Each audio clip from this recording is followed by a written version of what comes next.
When was the last time you talked to a salesperson, bought a product based on their recommendation, and came away satisfied? Now, think about a time you took a seller's advice, but the satisfaction was short lived. After the initial excitement wore off, you began to regret your purchase. And as buyer's remorse set in, you thought, I shouldn't have listened to that salesperson. What was the difference between those two experiences?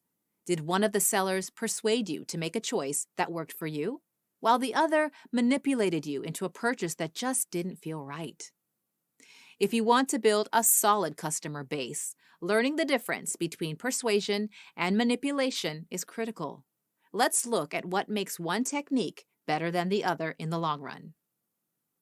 Persuasive salespeople help customers find a solution for their needs.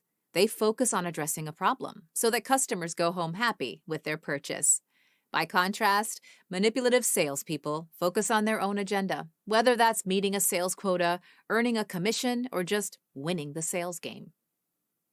The biggest difference between the two approaches is intention.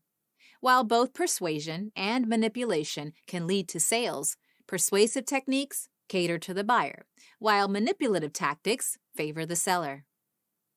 So, how can you be sure you're practicing persuasion and not manipulation? Here are some examples of persuasive sales techniques to try. First, a persuasive seller confirms the buyer's intent by listening and asking questions. This helps them figure out what products or benefits will appeal to the buyer. Next, a persuasive seller responds directly to the buyer's needs. A product or solution could be the best in the world, but if the buyer doesn't really need or want it, trying to convince them otherwise is manipulation. Finally, persuasive sellers make honest statements. Even if it may not be exactly what the buyer wants to hear, transparency earns trust and loyalty in the long run.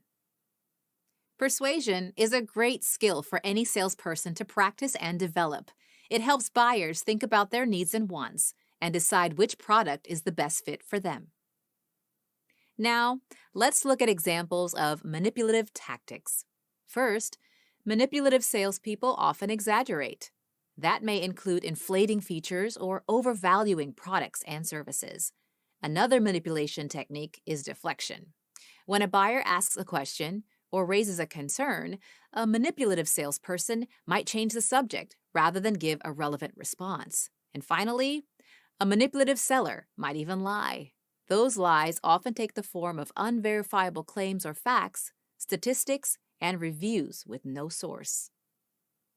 Remember, the key difference between sales persuasion and manipulation is the seller's intention. Persuasive selling is about finding the right solution for a buyer. Manipulative selling is about making the sale with no regard for whether the solution is right for the buyer. Stick with persuasive selling, and you will win your customers' trust and satisfaction, not just for a day, but for the long haul.